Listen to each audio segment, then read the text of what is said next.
पाएगा। लेकिन जहां तुमने दूसरों के दोषों का वर्णन किया, निंदा की, तहां तुम निंदनीय बन जाओगे, तुम्हारी निंदा। वैष्णव को ये नियम पक्का ले लेना चाहिए कि ना किसी की निंदा करेंगे, ना किसी की निंदा सुनेंगे।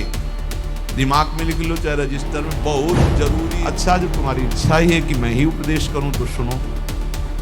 सब शास्त्रों का सार तुम्हें बता रहा हूं कि हर समय नाम जप होना चाहिए। पकड़ते रहो, बहुत सुंदर सुंदर शिक्षाएं महाप्रभु ने दी। सब साधनों का सार है हर समय नाम जप होना चाहिए। पहला, प्रेम की उपलब्धि केवल नाम स्मरण से ही होती है। सेवक जी महाराज कह रहे, प्रेम मूल यह नाम है, प्रेमी रसिक जपत यह नाम, प्रेम मगन निज बन विश्राम। नाम स्मरण सर्वश्रेष्ठ सुख का साधन है। नाम स्मरण प्रेम उपलब्धि करता है। बस समझना यह है कि नाम स्मरण कैसे बन के किया जाए। प्रेम प्राप्ति के लिए सबसे पहले साधु संग करना अत्यंत आवश्यक है। साधन है नाम स्मरण। नाम स्मरण की पूर्ति, नाम स्मरण करना, नाम स्मरण बढ़ाना, नाम स्मरण बचाना, ये साधु संग से होता है। शास्त्रों में ढूंढो तो हर बात का आपको प्रमाण मिलेगा। श्री ध्रुवदास जी कह रहे, भजन न होई संग बिनु, भजन बिना नहीं प्रेम। भजन के बिना प्रेम नहीं होगा, भजन बिना साधु संग के नहीं होगा। तो बोले साधन को हरि भजन है, कै सत्संग सहाय। साधु संग सहायता करता है भजन करने में, भजन बढ़ाने में, भजन पचाने में। साधु संग सबसे पहला कर्तव्य है भगवत प्राप्ति का कि साधु संग करे। साधु संग से नाम कीर्तन, सत्संग, भगवत लीलाओं का कथन श्रवण, नाम जप, ये साधन प्राप्त होने लगते हैं। जंतुर, कलावा, भस्म, राख, एक को बात नहीं कही। नहीं, साधु संग से नाम कीर्तन, सत्संग, भगवत लीलाओं का कथन श्रवण और नाम जप, ये प्राप्त होता है। पकड़ो, यह है साधु संग। इन्हीं जो साधन बताए, साधु संग से इन्हीं साधनों को पकड़ना चाहिए। संसारी लोगों से किसी भी तरह का वैरागी का कोई संबंध नहीं होना चाहिए। हमें लगता है आज जो अभी चर्चा शुरू हो रही है, ये वैराग्य बहुत आगे अच्छे उपदेश हैं, ये पकड़ लेना चाहिए, महाप्रभु के उपदेश हैं। विरक्त को चाहिए कि अगर वो एकांत में बैठ करके सोचे कि मेरा कौन, तो पूरा घूमने पर मन को कोई अपना नहीं मिलना चाहिए। गुरु कृपा से आज तक ऐसा ही है।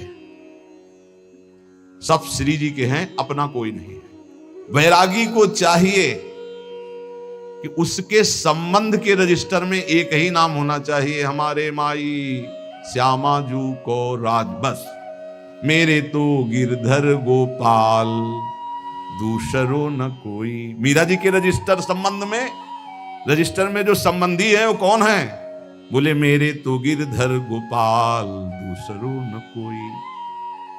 और ये संबंध पुष्ट कैसे होता है? बोले साधु संग से। मीरा जी भी यही कहती है, रात दिन संतों का संग करके ये प्रेम बेली जो बोई, तो उस प्रेम बेली में जो अनन्य फल लगा, वो मेरे तो गिरधर गोपाल दूसरो न कोई। दूसरी बात, पहली बात साधु संग करना है। साधु संग किसे कहते हैं? जिसके संग से भजन बढ़ने लगे, भगवत कथा सुनने को मिले, भगवत अनुराग बढ़े, भगवान नाम कीर्तन, भगवत लीला गायन श्रवण, ये साधु संग। तो साधु संग का परहेज क्या है? संसारी पुरुष का कोई भी संबंध नहीं होना चाहिए।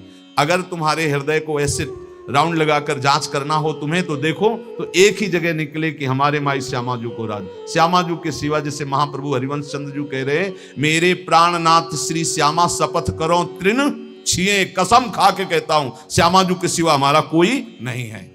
ये बात है। अब दूसरी बात है, संसारी लोगों से किसी भी तरह से बात करने का अवसर ना देना। प्रपंच की बात है। बोधियंता परस्परम का आदेश है भगवान का, मेरी चर्चा करो परस्पर बैठकर, और जहां प्रभु की चर्चा से संसार की तरफ जाने लगे, उठो चल दो। दूसरी आगे की बात, किसी भी वैष्णव को यह नियम पक्का ले लेना चाहिए कि ना किसी की निंदा करेंगे, ना किसी की निंदा सुनेंगे। दिमाग में लिख लो, चाहे रजिस्टर में, बहुत जरूरी है, नहीं तो भजन छीन हो जाएगा। महाप्रभु कह रहे हैं ना किसी की निंदा करेंगे, ना किसी की निंदा सुनेंगे। ये नियम ले लो। बड़े बड़े ऋषियों ने इस बात के लिए सावधान किया है कि दूसरे की निंदा नहीं करनी, दूसरे की निंदा नहीं सुननी। इन बातों का सदा ध्यान रखते हुए बचना कि कभी किसी की निंदा मत कर देना। दूसरों के गुण दोषों का कथन करने वाला उपासक बहुत बुरी तरह भ्रष्ट हो जाता है। यदि कुछ कहना है तो कृष्ण चर्चा करो, भगवत चर्चा करो, कभी किसी की चर्चा मत करो की चर्चा के सिवा, नहीं तो निंदा होने लगेगी, अपराध बन जाएगा। डरो तब सुख हरिवंश गुण नाम रसना रटत और बहुवचन अति दुखदानी। कोई कितना भी अवगुणी हो उसके अवगुणों की चर्चा मत करो। तुम्हें तो अपना हृदय निर्मल करना है। तेरे भावे जो करे भलो बुरो संसार नारायण, तू बैठ के अपनो भवन बुहार। देखो ध्यान से सुनना, चाहे कितना बड़ा कोई ज्ञानी हो, ध्यानी हो, जपी हो, पंडित हो, जहां उसने किसी की भी निंदा का वाक्य मुख से निकाला वहीं पतित हो जाएगा, गिर जाएगा, भ्रष्ट हो जाएगा। निंदा ऐसे होती कि यार वो तो बहुत सुंदर बोलते हैं, ऐसा है वैसा है, अच्छी अच्छी बातें निकलते हैं, पर जो है उनको ऐसे नहीं। वो जहां पर लगाया तो तुम्हारे पर लग गए, उड़ जाओगे। किसी के भी दोष की वार्ता ना करो, एक भी दोष चर्चा ना करो। महाप्रभु कहे जो दोष चर्चा करोगे तुम्हारे हृदय में दोष प्रवेश करके तुम्हें नष्ट कर देगा। ये अनुभूत बात है, अनुभूत बात, ये अनुभूत। दोषों के परमाणु बड़े सूक्ष्म होते हैं। जब तक तुम दूसरे की निंदा नहीं करोगे, दोष वर्णन नहीं करोगे, मान लो दोष दर्शन हो गया पर वर्णन नहीं किया तो वो नष्ट हो जाएगा, तुम्हें फांस नहीं पाएगा। लेकिन जहां तुमने दूसरों के दोषों का वर्णन किया, निंदा की, तहां तुम निंदनीय बन जाओगे, तुम्हारी निंदा होने लगेगी। ज्यों ज्यों तुम दूसरे की निंदा करोगे त्यों त्यों अच्छे परमाणु नष्ट होते जाएंगे, गंदे परमाणु बढ़ते जाएंगे। हृदय की पवित्रता, सरलता, सच्चिरता और ज्ञानार्जन, भजन, सद्वृत्ति ये सब नष्ट हो जाएगी और मोह का साम्राज्य हो जाएगा, अज्ञान का। डरो, बहुत खतरनाक खेल है। भक्तन की निंदा अति बुरी, भूल करो जिन कोय, किए सुकृत बहु जन्म के छिन में डारे खोए। इसलिए वैष्णव का परम धर्म है कि वो किसी की कभी भी निंदा ना करे और ना सुने। अदोषदर्शी वैष्णव होता है। सुनो, भगवत भक्त जो महात्मा है, भागवत है, साधु पुरुष है, उन्हीं के बीच में बैठो। ऐसे लोगों के बीच में मत बैठो जो एक दूसरे की निंदा करते हैं। ऐसे लोगों के बीच में मत बैठो जो मान प्रतिष्ठा की चाह रखते हैं, जो भोगों की चाह रखते हैं, जो काम तृष्णा वाले हैं। ऐसे लोगों का संग बिल्कुल मत करो। संगम त्यजेत मिथुन व्रतिनाम मुमुक्षु। विरक्त को चाहिए कि सदैव बच कर रहे ऐसे लोगों से, क्योंकि इनके परमाणु ऐसे होते हैं कि विरक्त की विरक्तता नष्ट हो जाएगी। इस वैराग्य के मार्ग में विषयी पुरुषों से बचना ऐसे बताया गया कि जैसे तुम्हारी गोद में सांप गिर जाए तो क्या करोगे? पहले झटकोगे, बाद में विचार होगा। ऐसे विषयी पुरुषों पर विचार करने की जरूरत, पहले झटको, दूरी हटो। अगर तुम वहां रहे तो सांप का जैसे काम है कि वो काटी लेगा, ऐसे विष चढ़ जाएगा, विषय रूपी विष चढ़ ही जाएगा पक्का। बहुत विचित्र, तो बड़ी विचित्र लीला है। इसलिए विरक्त को निरंतर भगवान नाम जप, भगवत लीला का गायन, भगवत लीला का श्रवण और विषयी पुरुषों के संग का त्याग और दूसरों की निंदा, दोष और इस प्रकार की सुनना, कथन करना, इसका त्याग, ये बैरागी के सुदृढ़ नियम है। और सुनो, मैं तुम्हें वैष्णव के संक्षेप में मुख्य मुख्य धर्म बताता हूं। पहला, ग्राम्य कथा और भोग कथा ये कभी नहीं देखनी चाहिए, ना सुननी चाहिए। ग्राम्य कथा में सांसारिक बातें, भोग कथा में जो विषय भोगों की। मोबाइल वाले वैष्णवजन सावधान, बिल्कुल ऐसा भयावह मोबाइल है कि अगर आप सावधान न रहे तो नष्ट हो जाएंगे। भगवत लीला कथा सुनने के लिए आपने मोबाइल खोला तो जहां लीला कथा आ रही वहीं बगल में भोग कथा और संसार कथा के भी वीडियो है। तो आपने इसे टच किया तो लीला शुरू हो जाएगी और तुम्हारी लीला बिगड़ जाएगी। बहुत संभल कर, बहुत संभल कर। छोटे छोटे बच्चों की वो बुरी दशा हो रही इस मोबाइल के कारण, पर बहुत लाभ भी मोबाइल से है, तो इसलिए लाभ लो, अवगुण का त्याग करो। ग्राम्य कथा सुनना और भोग कथा सुनना मानो अपने वैराग्य की आग लगा लेना है, वैराग्य को नष्ट कर देना है। ग्राम्य कथा सुनने और कहने वाला निश्चित विषयी बन जाता है। बचना चाहिए विषय को। बहुत विचित्र है, बस बस शब्द मान लीजिए, ग्राम्य कथा, भोग कथा, इससे दूर, बहुत दूर। दूसरा, वैष्णव को अच्छे अच्छे स्वादिष्ट पदार्थ नहीं खाने चाहिए। भोजन में जो नीरस पदार्थ हो वही लेने चाहिए, इससे विषय लोलुपता नष्ट हो जाती है। अच्छे अच्छे पदार्थ स्वादिष्ट हटा के और नीरस पदार्थ वैष्णव को लेने चाहिए। ऐसे पदार्थों के खाने से विषय भोग की कामना बढ़ती है, महाप्रभु चैतन्य जी कहते। तीसरा, अच्छे चमकीले कीमती स्वच्छ वस्त्र वैरागी को नहीं पहनने चाहिए। संतों से हमने, गुरुजनों से सुना कि कभी दोनों कपड़े नीचे ऊपर के नए नहीं होने चाहिए, एक पुराना एक नया। अगर नीचे का नया है तो ऊपर का पुराना। शब्द देख लो, कह रहे अच्छे कीमती वाले, चमकीले, लप लप एकदम नहीं, और स्वच्छ नहीं, मलिन। मलिन वस्त्र, कम पैसे का वस्त्र, पुराना वस्त्र। अगर फट रहा है एक बदल सकते हो, एक पुराना। ऐसी रहनी से रहना चाहिए। अच्छे चमकीले स्वच्छ महंगे ये वस्त्र नहीं होने चाहिए बैरागी के। ये साधक को, बैरागी साधक को नहीं पहनने चाहिए। चौथा, कोई भी तुम्हारा सम्मान करे तो तुम उसे स्वीकार मत करो।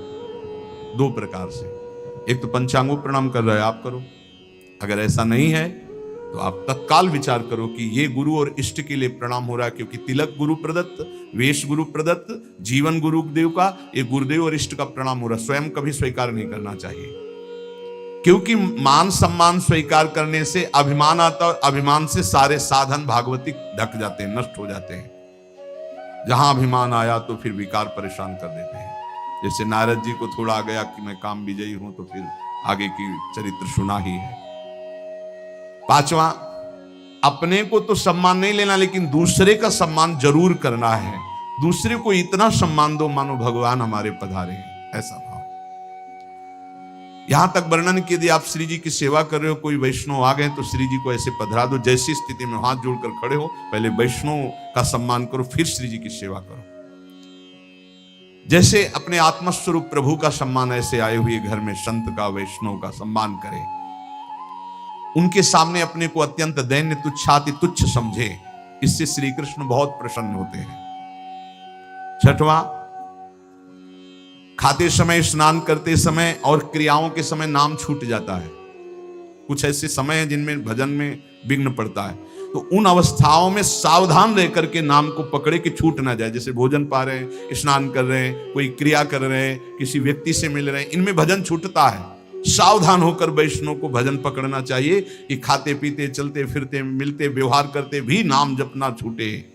नाम जप से बहुत जल्दी श्री कृष्ण प्रेम प्राप्त होता है।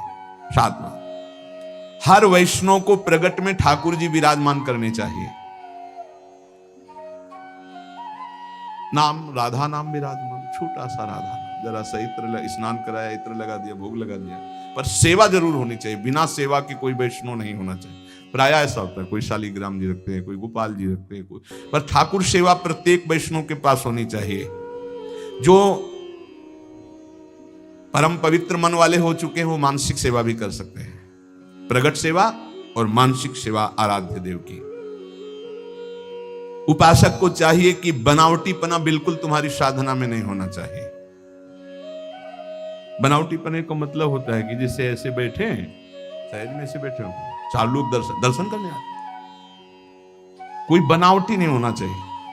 वो फटाफट माला लिया, ऐसे गप्पा मार रहे थे, फटाफट माला लिया।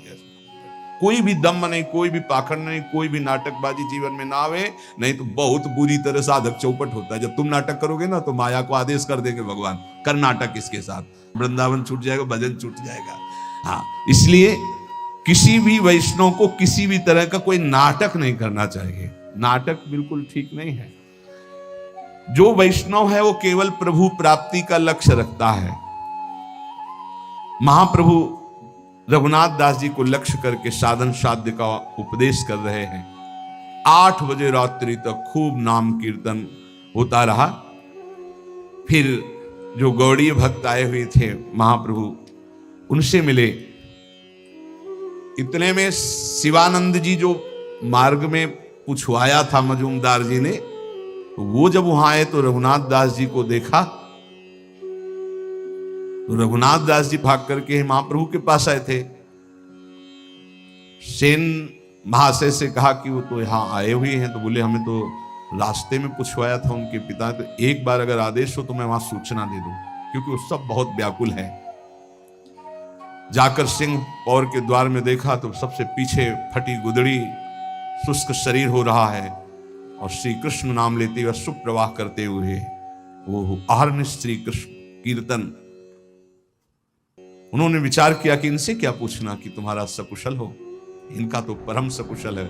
सकुशल तभी माना जाता है जब भगवान का चिंतन होता है। जैसे आजकल लोग पूछते हैं कुशल मंगल, बोले हाँ सब कुशल मंगल।